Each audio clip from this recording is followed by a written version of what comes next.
ॐ भद्रं कर्णेभिः शृणुयाम देवाः भद्रं पश्येमाक्षभिर्यजत्राः स्थिरैरङ्गैः स्तुष्ट्वागंसस्तनूभिः वेशेम देवहिदय्यदायुः प्रसिद्धस्रवाः स्वस्ति नः पूषा विश्ववेदाः पार्क्यो अरिष्ठनेमिः स्वस्ति नो बृहस्पतिर्दधातु ॐ शान्तिः। ॐ लं नमस्ते गणपतये त्वमेव प्रत्यक्षं तत्त्वमसि त्वमेव केवलं कर्तासि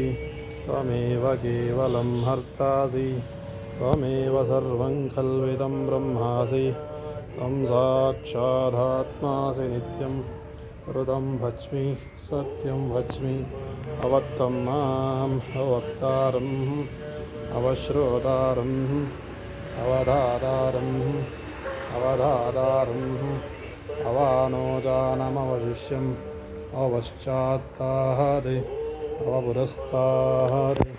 अवोत्तरात्